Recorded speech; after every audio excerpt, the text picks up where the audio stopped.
Hi friends, hello friends, నేను చిట్టే Dhanunjaya Dhananjaya DJ గోడ్స్. ఇదిగోండి friends, వర్షం పడుతుంది వర్షం కదా, పడుతుంది కదా, అందుకని దోన్లు దోణులన్నీ గీళ్ళన్నీ శుభ్రం ఒక వంతు చేసి పక్కకు ఏర్పాటు చేసి ఏర్చన అది పక్కగా కొట్టేద్దాము, పెడతా ఉన్నాం. మేకలను గొర్రెలను సపరేట్ సపరేట్ తోలి ఇగో అని చెప్పని ఈ తీస్తున్నాను. మా ఊరి చేతికి ఇందాక ఇస్తున్నాను చెప్పాను ఫ్రెండ్స్. కదా, తీస్తూ వర్షం ఉంటాడు పడుతుంది, ఏదన్నా వాటిని ఇచ్చే కొంచెం. పరిస్థితి కూడా లేదు అని చెప్పని దానికోసం కొంచెం వచ్చి ఆ దోణులన్నీ శుభ్రం చేస్తూ ఉండం. అవన్నీ ఎత్తుకొని పోయేసి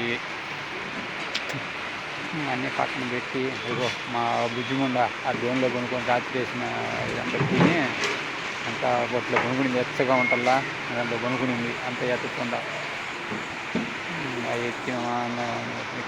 ఇక ఏడ్చిన కూటు తెద్దామని వర్షం పడుతుందా, అందుకని కోట్ ఒకటి వేసుకున్నాయి. వర్షం పడుతుంది, సామాను పోయి ఏడ్చిన కూడి తెచ్చి అద్దెంలో పోసేస్తే శుభ్రంగా తింటాయిలే.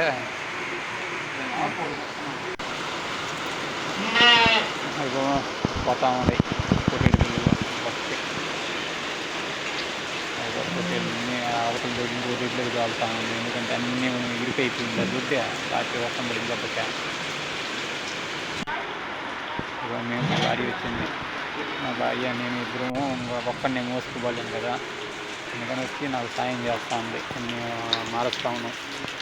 ఎండ కాసేటప్పుడు అయితే ఏడ పెట్టి వేసినా తింటూ ఉండేది. ఈ వాన పడేటప్పుడు ఏడ పెడతామా, ఏడ వర్షం పడిన కాడ పెట్టాలా. అదే కదా వర్షాకాలమే. ఎండాకాలం ఏముంది, ఈజీగా మెచ్చుకోవచ్చు. వర్షం పడేటప్పుడే అన్ని సమస్యలు ఏమి వస్తువులు కావాలో ఇవన్నీ అర్థమవుతూ ఉంటాయి.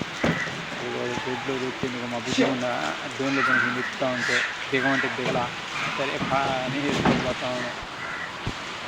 ఎత్తుకుపోయి ఆ పక్కన పెట్టేసి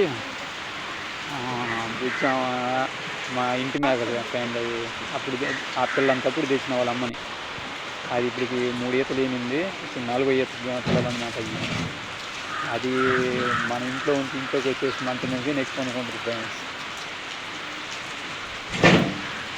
అదిగో అవతల అడగదు పెట్టాము, దీన్ని లోపల పెట్టేస్తే వర్షం పడుతుంది, తినేదానికి ఇబ్బంది అవుతుందని దాన్ని లోపల పెడతాను. అన్నీ అప్పుడు బయట పెట్టినాయి వస్తుందని, మళ్ళీ వర్షం వచ్చేసరికి అన్ని మళ్ళీ మా ఇంటి మీద ఆ బుజ్జం ఇందాక దించాం కదా, దాని చెల్లెలు ఇంకొకటి అన్నీ అక్కడ పెట్టేసినాం. ఇంకా ఏడ్చిన పుట్టుకుపోవాలి ఫ్రెండ్స్.